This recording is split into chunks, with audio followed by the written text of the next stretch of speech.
Hi, I am so glad that you're here. I'm so happy to see you, honestly. This is going to be a nice and short video. I just want to get you thinking about this. So, in maths, you cannot prove anything using an example. So, when I give you a statement and I ask you to prove it, you cannot in turn give me an example and say, well, then the statement is true if that example holds. So, if I, for example, give you an if I cannot speak, give you a statement. If you add two even numbers, then you always get an even number. You cannot say, well, you're right, 2 plus 4 is equal to 6, 2 and 4 are even numbers, and 6 is an even number, and then be like, yeah, I guess that's true. No, no, no, no, no, that is not sufficient evidence to prove that statement. However, you can disprove a statement using an example. In this case, well, there's no counterexample because the statement is true. If you do add two even numbers, you always get an even number. But let me give you another statement. If you add an even number and a prime number, you always get a prime number. And I already said that you cannot prove this using an example. So you cannot say, yeah, of course, 3 plus 4 is equal to 7. 3 is a prime number. 4 is an even number. 7 is a prime number. So yeah, it is true.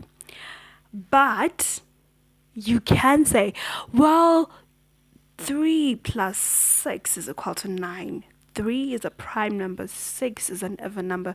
And 9 is not a prime number. So your statement that if you add an even number and a prime number, you always get a prime number is not true. You can't do that.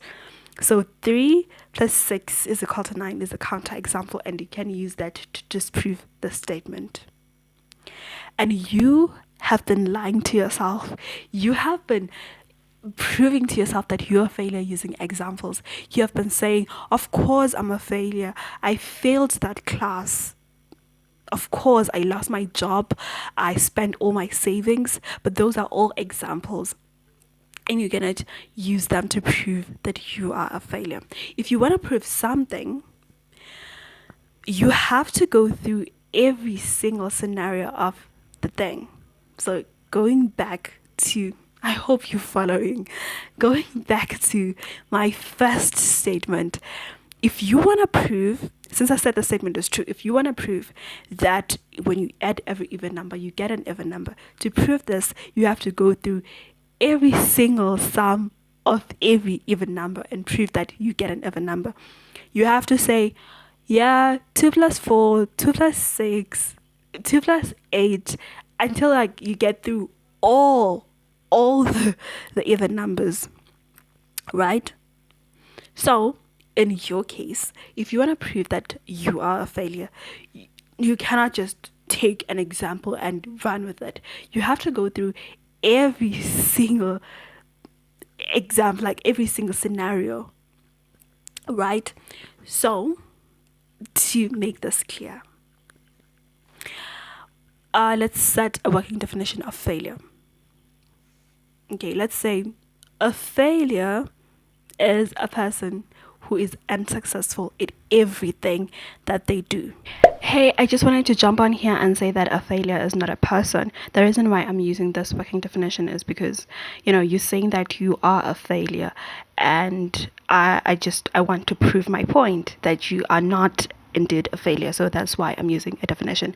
But remember that nobody is a failure. A person cannot be a failure. Emphasis on the everything that they do, right? So what does unsuccessful mean? Unsuccessful means when you set an intention, you do not get the desired outcome. So you have to go through every single intention that you have ever set in your entire existence and prove that in all those scenarios, in all those intentions, you did not get the desired outcome. Then that would be sufficient evidence to prove that you are a failure. However, I am more interested in debunking this little theory that you have. So to do this, I just need one counterexample, just one. And if I can find a time where you set an intention and you got the desired outcome, then that is sufficient evidence to prove that you are not a failure. Okay, so work with me. Yeah, work with me. So if you woke up, for example, this morning and you had an intention to make a cup of coffee, and you got up and you went and made a cup of coffee, you had an intention and you got the desired outcome. And that, my dear, proves that you are not a failure. So, for example, this does not have to be something huge.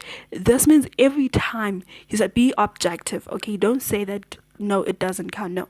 Every single time that you've set an intention and got a desired outcome, that counts. If you've always wanted to get married, now you're married. If you've always wanted to have kids, now you have kids.